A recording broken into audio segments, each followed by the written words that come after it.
Hey everybody, what's going on? It's Tatiana. It is Tuesday night here in glorious New Jersey. I just tried to do a series of Facebook Live videos that were an utter failure. Thanks a lot, Facebook. Those guys over there. Anyway, I just finished up a really awesome show of the Tatiana Show, which normally focuses on Bitcoin and libertarian and political stuff and saving the world. But today we are saving the heart. We had a little love episode today, so that was really fun. My friends Jess Brannis and Stephanie Murphy joined me and Josh Shagala from Volturo on the Tatiana Show, so you guys can go to thetatianashow.com.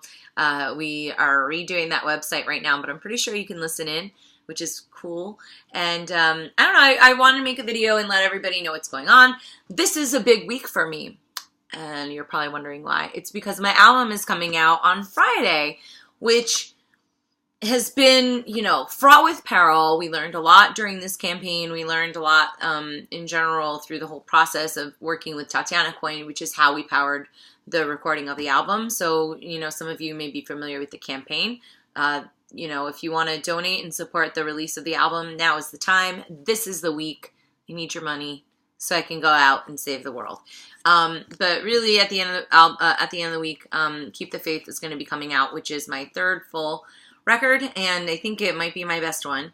Some of you may not know this, but I'm really, close with the Ulbricht family and Ross Ulbricht, and he was kind enough to draw a picture of me for my birthday, so we're using that as the album cover, and this way we can kind of bring attention to his case and to the horrors of the drug war. I was fortunate enough to see him yesterday on his birthday, which is a Monday. Normally they don't let anybody visit on Mondays because, well, not in his division, because, he only gets 1 hour every week. That's it. But yesterday he was a part of something called The Moth, which is a storytelling hour, and it was really amazing because I got to hear not only Ross's very personal story about his mom and how when he found out about her heart attack, which, as you can imagine, was devastating in prison of all places. I mean, that's bad news wherever you are, but to not have any power. So it was really beautiful thing for him to share, and it moved a lot of people. But I was also very moved by the other prisoners' stories. And, every time I go there, you kind of get used to it, right?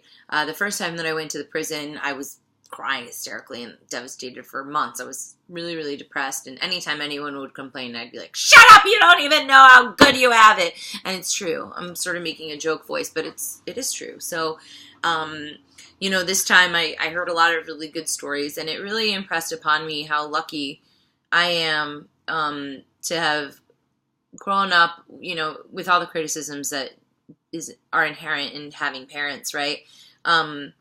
A lot of these kids that grew up, essentially in like bad neighborhoods, didn't really have some of the luxuries that I did. And it's like one of the themes that I saw with everybody was, a lot of them talked about sports and a lot of them talked about looking up to somebody. And it just seemed like there was a real lack of father figures. And I think that really is a problem that perpetuates itself, because when you put somebody in jail for, a joint or for, some sort of a weed thing or any kind of drugs, really, these are nonviolent offenses a lot of times, but you're creating an environment where that's going to repeat itself because, there's children there that are not, they don't have their father, and whatever, you can say, oh, their father did a bad thing, fine. But I don't know if they deserve the amount of time that they're being put into prison. So it was really, really moving, and it helped me appreciate what I have, but also it inspired me to write some music, so I look forward to sharing that with other people and maybe humanizing the prison system and the people, well, F the prison system, the prisoners themselves. And actually, you know what, I shouldn't say F the prison system, even though I kind of mean that, because there were some really amazing people that were working there, some people that were volunteering, and people that are trying to make a difference, so I don't want to detract from their efforts, because they're commendable. But at the end of the day, having well over 2 million people in the prison system in the land of the free is just unacceptable. And that's really a theme that comes together in my album, Keep the Faith. It deals with a lot of personal challenges that I had. I've had a rough few years, and I didn't know if I wanted to keep doing music that had this sort of what I consider not to be cheesy, but a bit of a higher calling. You know, I try and represent values that I think are important and that maybe we're losing, and to speak out for things like, you know, I don't know, for Ross and the poor prisoners and the victims of the drug war, which are, of course, families. This is a worldwide issue, but also talking about cryptocurrency and how that could be a solution, pointing out some of the shortcomings within our current government system and justice system. These are themes that run throughout, and you don't really hear that in music these days. And I think that that's been empowered by artist cryptocurrencies. And, you know, my goal is to help other artists into the fold and hopefully have them be voices for the things that they're passionate about and maybe that other people can't speak out in favor of. If we don't have free speech among the arts, then we're going to have a very stagnant society, and we're going to have a harder time moving forward, because sometimes the arts are what can prompt change. So yeah, that's exciting.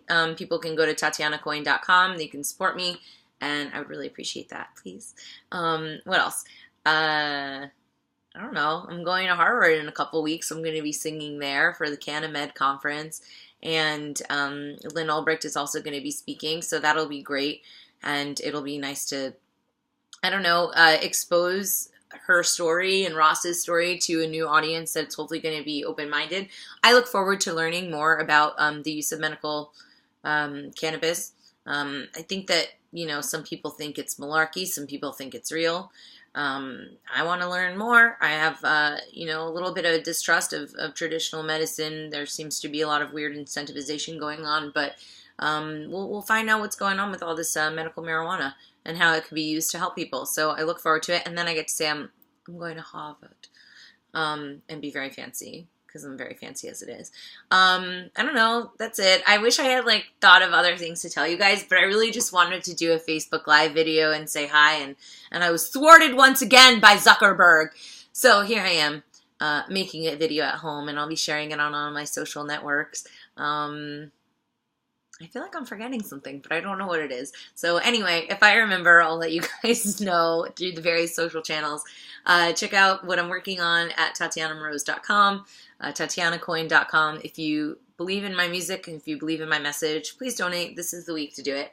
And otherwise, I don't know. Have a great day, everybody. See ya. Ciao.